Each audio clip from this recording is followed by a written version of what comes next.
My adopted brother, banking on our family's fondness, determined he would marry my fiancée. Okay, if he was going to toss morality out of the window, so would I. I played along, agreeing on the surface, secretly developing a relationship with my future sister-in-law. Then on their wedding day, I showed a film of us making out in front of everyone. I also mentioned that the baby in her belly was mine. My sibling was already poor, health, and pathological jealousy. The video caused him to cough up blood, right? There, at the altar. He was gone before the ambulance got to the hospital. I had just returned from 4 years at Stanford. My parents and grandparents sat me down to drop a bombshell that absolutely crushed my worldview. They planned to have my adopted brother, Ryan, take my place in the arranged marriage with the Russo family. What's the reason? Ryan had been in an automobile accident years before, which resulted in catastrophic organ failure. Medical science had nothing for him. The doctor predicted he wouldn't live to see the next year.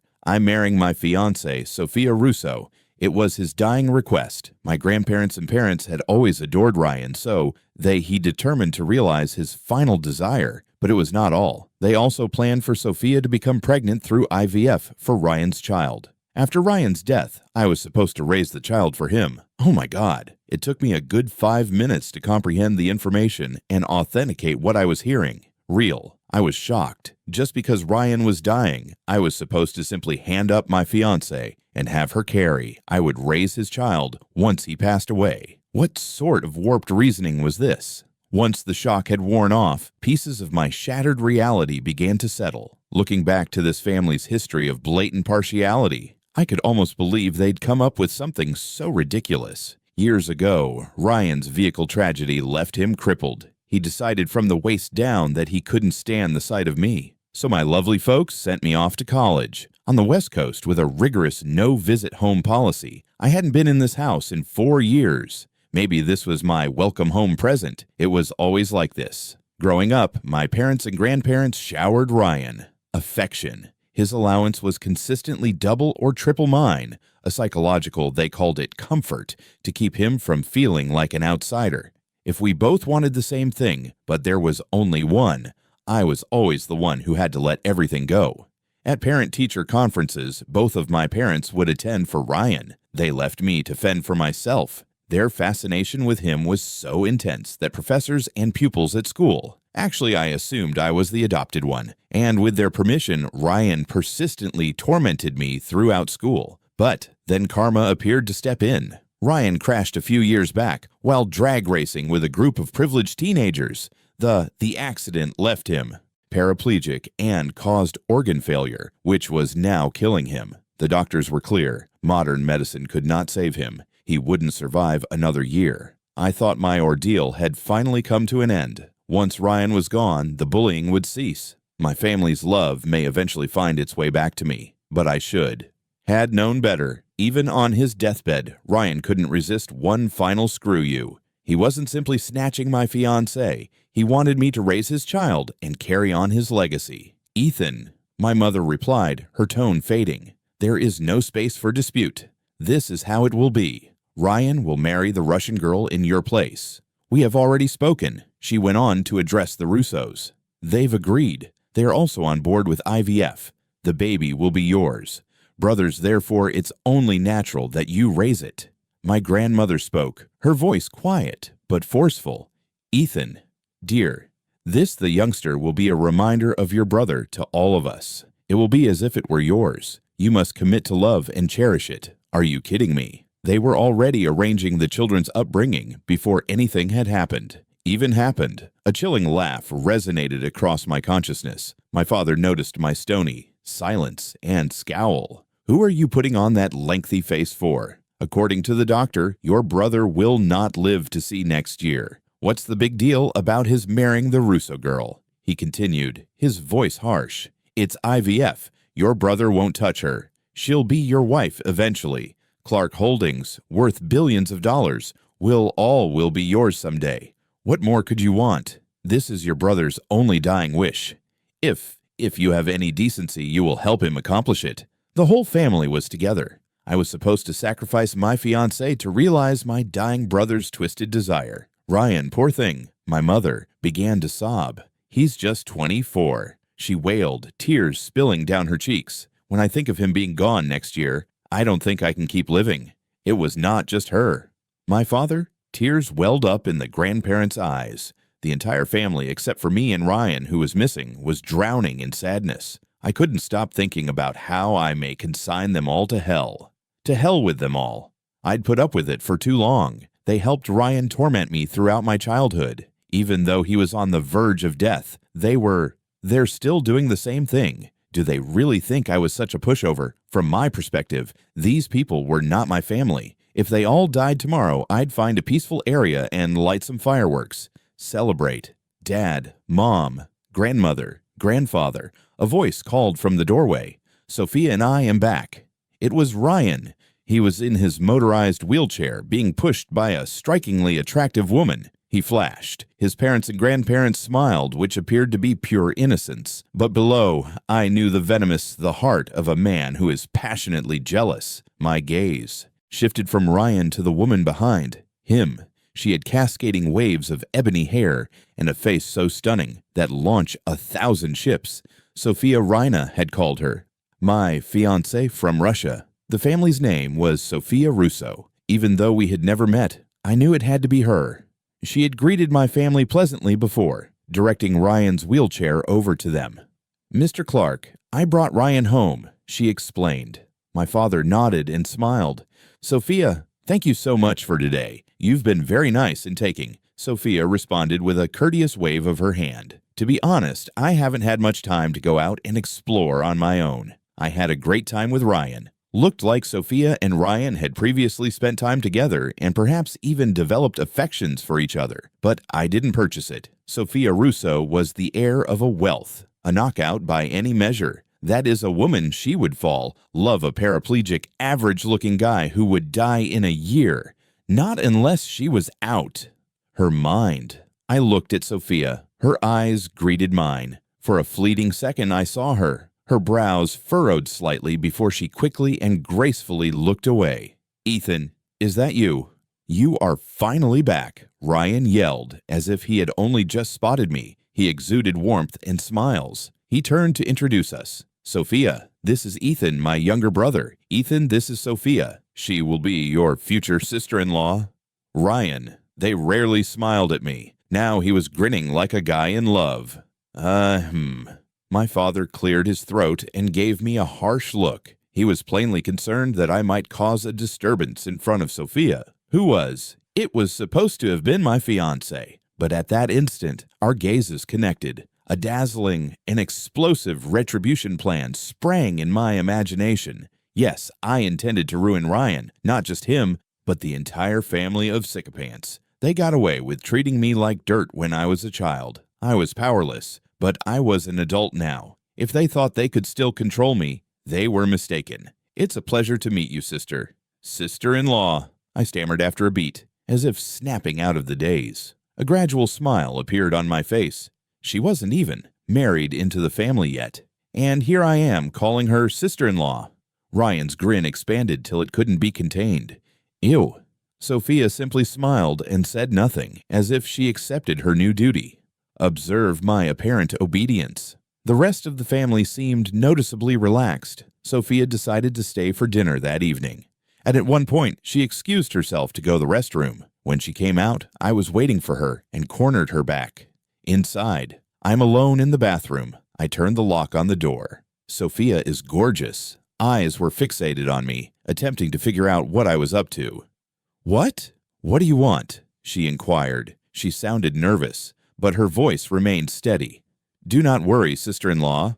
I just want to talk, I answered, smiling. She glanced around. She smirked as she entered the bathroom. Her look conveyed it all. Really, you want to speak, and I understood what she was thinking. I reduced the distance between us until we were practically touching.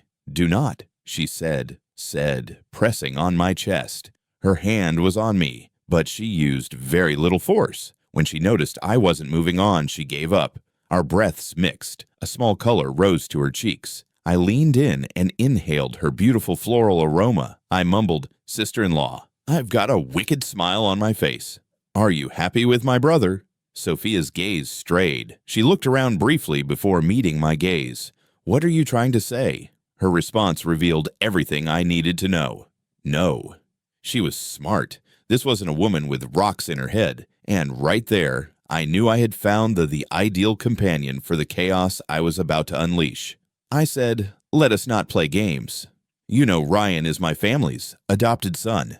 You were supposed to marry me." She nodded gently. "And you know that his organs are failing, will not live past next year, correct?" "Yes, I know," she repeated, her tone flat.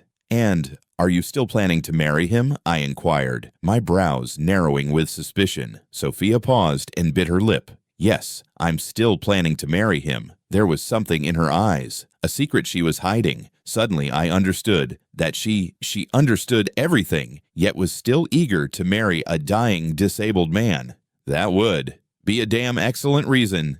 "They also mentioned that they want you to have his child through IVF." Before I could finish, she cut me off. "I am aware of this as well. And they told that after your brother dies, you and I will marry and have a child. Will lawfully be yours. You will be his father."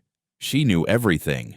I grabbed her arms. "This does not make sense. If you know all of this, why would you consent to marry him? What did they offer you? To make a woman of her status willingly married a shattered man, the price had to be enormous." Under my intensive Sophia's gaze eventually broke. "You'll find out eventually regardless, so I might as well tell you now. Your family assured me that if I marry Ryan and had his child via IVF, they will give me $500. Clark holds 1,000,000 shares of stock." So there it was. Everything made sense. No surprise Sophia was willing to bear this humiliation.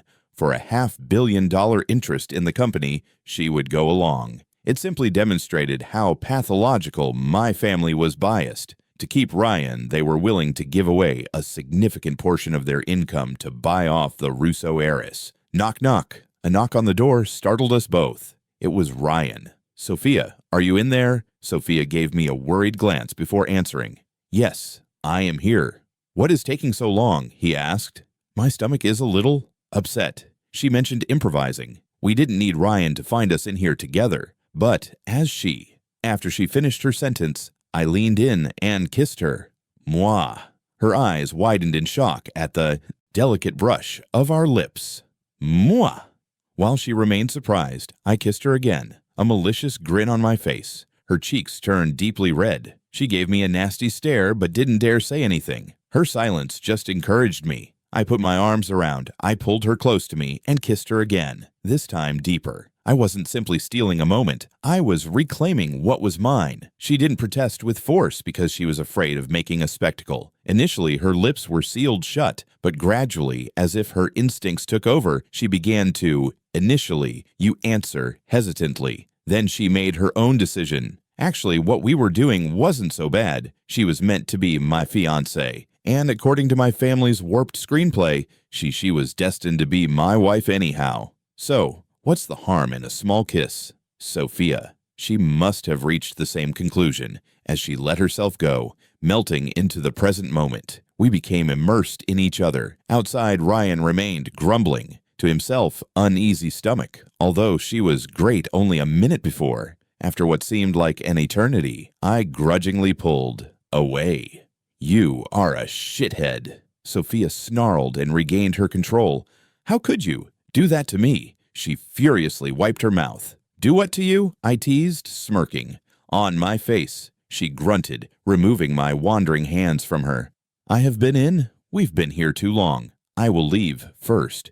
You wait a few minutes before coming out. She squeezed past me and began mending. In the mirror, she can see her attire. I stepped up behind her. Sophia, think about this. I spoke seriously. Ryan is a dead man walking. Is having his baby really worth it? She looked at me in the mirror. They are handing me $500 million for one infant. Tell me if it's worth it. She had me there. I was speechless. For that amount of money, any lady would probably say yes. But I won't take that child, I stated quietly. Dangerous. My fiancé is having another man's baby, and I am supposed to raise it. What are you taking me for? If you have that baby, you've become my nemesis. And don't forget, I am the true heir to the Clark fortune. I let the danger sink in. In the air. That caught her interest. She turned to face me, a hint of bitterness in her gaze. What choices do I have? Have. You are the heir, but your family did not want me to have her baby, did they? Was she accusing me of being powerless? It did not matter. My strategy was almost halfway complete. There's a way we can both win, I added, taking out my phone. I stepped behind her again, placing my arms around her in a protective embrace and whispering to her, "Ear. If you're interested, let's exchange numbers. We can meet tomorrow to talk." Sophia added me as a contact. She was hooked. The next day, before leaving the house, I ran into Ryan in the upstairs hallway. Without anyone else, he dropped the act. "Well, little brother," he scoffed. "Seems like you've finally found your home. You are not going to fight me for anything anymore." His mentality was fully distorted. Since the accident, his torment had consumed my entire existence. I kept my mouth shut, thinking, calculating how best to destroy him. "I know what you're thinking," he added. "You believe that everything will return to normal after I die. To you, Sophia, and the entire company. But I've got awful news for you. Before I go, Sophia is going to give me a child. A youngster who will take my place, will continue to be spoiled. This family adores me." His smug expression as he lorded his family's adoration over me was disgusting. They remained mute. I was reserving everything for the main event. He intended to leave a child behind. Fine. I would make sure. That infant was the most heartbreaking surprise of his young life. After breakfast, I called Sophia. I arranged to see her at one of her family's opulent villas in Westchester to discuss the proposal. It was secluded, ideal for a private talk. The moment I went in, I drew her into my arms and onto my lap, picking up straight where we left off in the bathroom. When we eventually came up for air, she gave me a pout. "Is that why you wanted to meet? Just to do this?" "What else?" I chuckled. Disappointment shrouded her face. "And here I assumed you were a serious relationship, but your thoughts are centered on one thing." She sounded disappointed, but she did not get up. In fact, she appeared to deflate, dissolving into me. "Actually," I said gently, "we've already put my strategy into action." That caught her interest. She sat up upright. "Are we? What do you mean? Explain." I smile. "My lovely adoptive brother only wants a child, and I don't want to raise him. The solution is straightforward. We simply replace his baby with ours. We don't inform anyone's soul. He dies believing the baby is his. Problem fixed." I opened my hands as if it was the easiest thing in the world. "Replace his baby with ours." Sophia repeated processing. Her eyes brightened up. "Okay, I get it." A naughty smile spilled over her face. She jokingly punched my chest. "I knew you had a cunning mind last night, but I need to say I like it." She wrapped her arms around my neck, entirely comfortable with our newfound intimacy. Devious, perhaps, but I didn't regard myself as the evil guy. A saint wouldn't swap out his child. No one who hadn't walked a mile in my shoes had the right to judge me. Anyone who had spent more than 20 years living in their adopted brother's shadow had to give up. Their own fiancée would likely be even more brutal. They say that you reap what you sow. My benevolence is intended for kind people. My brutality is reserved for those who harbor evil in their hearts. And this was the karma Ryan deserved. Come on," I whispered, scooping her into my arms and leading her to the bedroom. "Let's go talk about the implementation details. To make the scheme work, we needed to get her pregnant as quickly as possible while also faking an IVF operation at a clinic." Sophia understood exactly what that meant. She instantly appeared nervous. "Wait, I have never truly dated anyone before. You need to be gentle with me." "What?" I was stunned. "You are fooling me. I truly never had a boyfriend." She reddened. "My father was really strict. He did not want me to become engaged with anyone." She was under no need to say anything else. Her father had other children, including an older son and daughter. The family business would pass to the son. She and her sister were supposed to be married off to strengthen business alliances. A spotless reputation was not negotiable. We were going to marry into another powerful family. I didn't really care about that kind of thing, but I could hardly deny the pleasure of victory. We were the original match, and we were meant to marry someday. What occurred now was irrelevant. We spent the entire day at the property and the entire week developing a plan. In the thick of it, Ryan made the IVF appointment. My parents insisted that I come along to avoid any misunderstandings. Outside of the surgery room, Ryan, the maestro of drama, couldn't resist another barb. "Brother, I wanted you here, so no bad feelings. Do not worry. Despite this, Sophia and I are getting married and having a baby, and I have not touched a single hair on her head. I'm just borrowing her womb. I did not allow them get to me. The doctors at the OR were on the Russo payroll. It was only for show." Ryan, on the other hand, appeared pale and exhausted following his surgery. I was sincerely concerned that he would die before my grand finale. That would be absolutely no fun. I wanted to tell him to go. To maintain the charade, I simply stood there, my face a mask of mute anguish. When Sophia emerged, I went to her side. "Are you okay?" I inquired, lifting her up.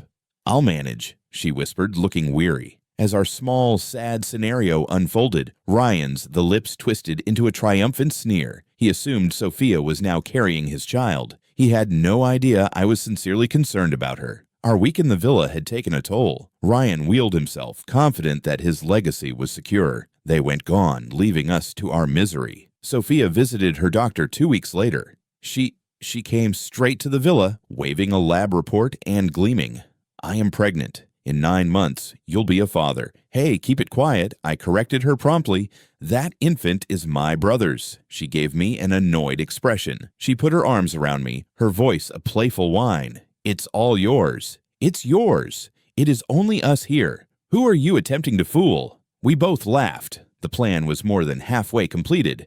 The rest would be easy. Ryan and Sophia had planned to take wedding photos a few days later. Obviously, my parents made sure I was invited. I went, and when Ryan wasn't looking, I crept into the changing room and stole a few moments with Sophia. Throughout the session, Ryan kept gazing over at me, smirking. A grin was plastered on his face. I simply squeezed my lips together, trying not to smile as I savored the lingering taste. Sophia wore lipstick. I had to preserve my appearance of a man in misery, witnessing the love of his life with his most detested rival. Ryan's weak health failed halfway through, forcing him to return home. Sophia and I could hardly contain our pleasure. We chose a new wedding dress and took hundreds of photographs together, 1 bride and 2 grooms. The photographer and his crew simply gazed, absolutely bewildered. A month had passed, and the wedding day was quickly approaching. Ryan was going to pick up the bride and I, as the best A-man had to accompany him.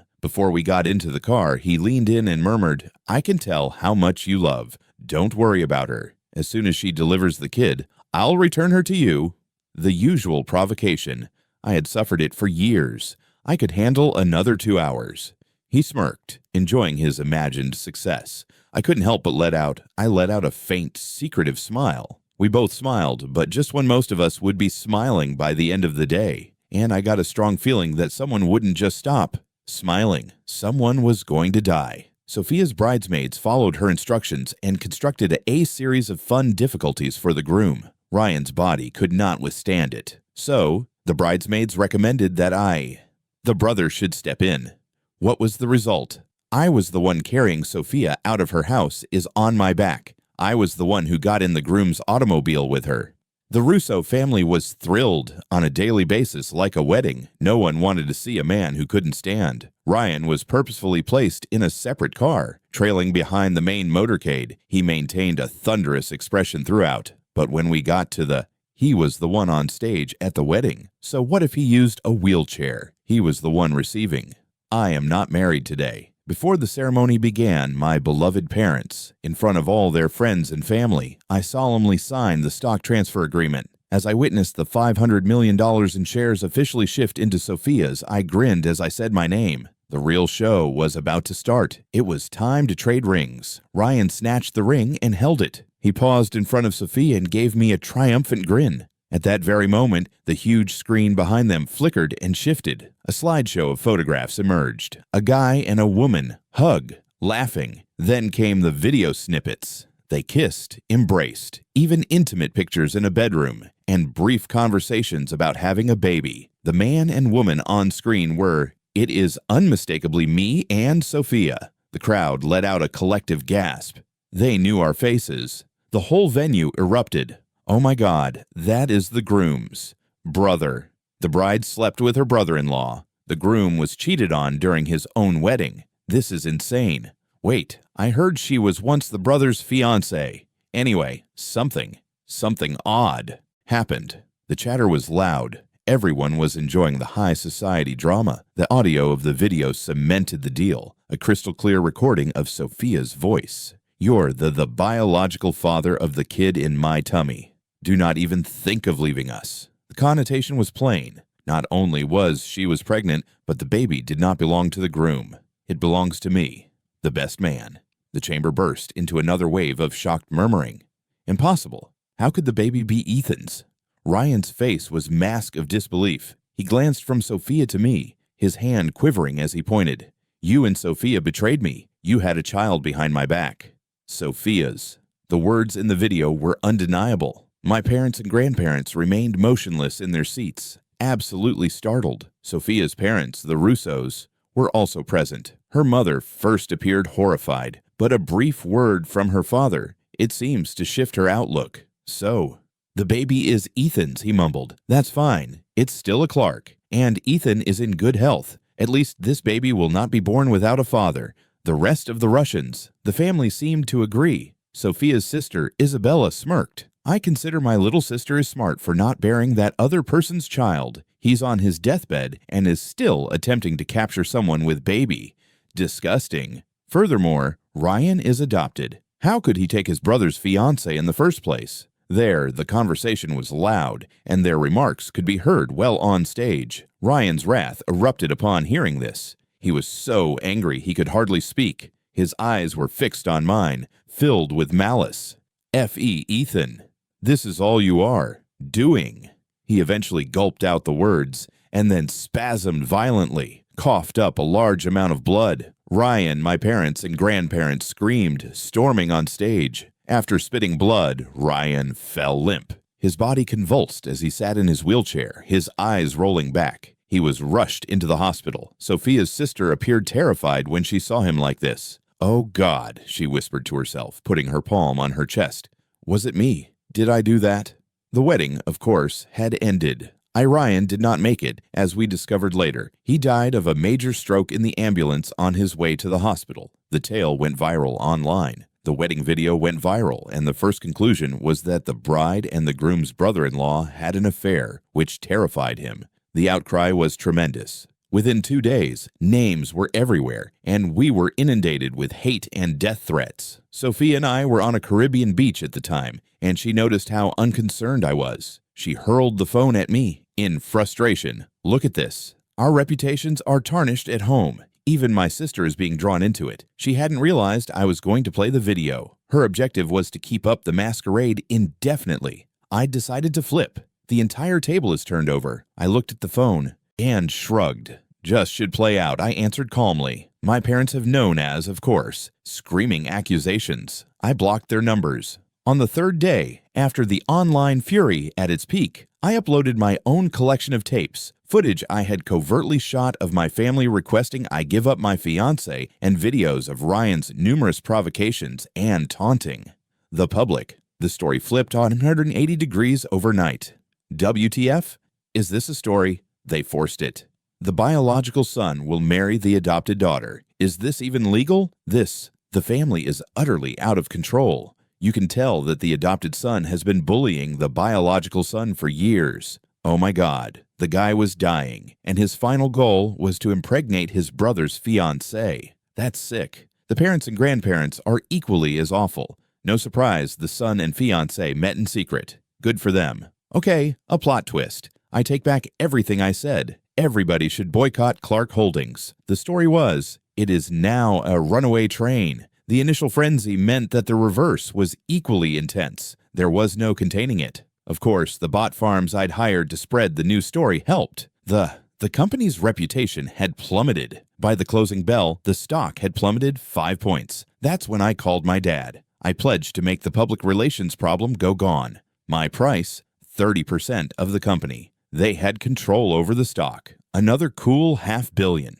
Initially, he refused and called me an ungrateful wolf. I hung up and paid for another round of internet insults. The next day, my mother called. She sobbed. My father and grandfather had both been hospitalized for stress. My grandmother had died from a heart attack that night. My father was comatose. With the family on the point of collapse, my mom had no choice but to accept my demands and sign over the majority of their shares to me. I had no feelings left for them. I felt nothing when I learned that my grandmother had died and that my father was in a coma. I hung up the phone, glanced to Sophia, and smiled. Let's go home. Soon after, I acquired Clark Holdings. Sophia and I got married.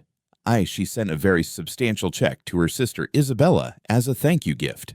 My plan was always to incite Ryan to a murderous rage. His physique was too fragile to bear that type of shock.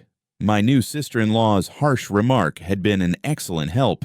What follows, Sophia gave birth to a gorgeous baby boy this year. I named him Julian Russo. He took his mother's surname, not mine. I didn't want any Clark DNA in him, lest he inherit their twisted sense of allegiance, and we wind up with another generation of a favored son bullying the rightful one. We never had a second child. My grandfather discovered that the heir to the Clark fortune had been given. He suffered a stroke and died under the name Russo. My father was eventually certified brain dead. The doctor told us we could pull the plug or not. I removed it, leaving my mother alone and, outcast by me, could not handle the successive blows. She jumped off the roof of her penthouse. They were all gone. Finally, the entire family was reunited with their beloved adoptive kid. Perfect.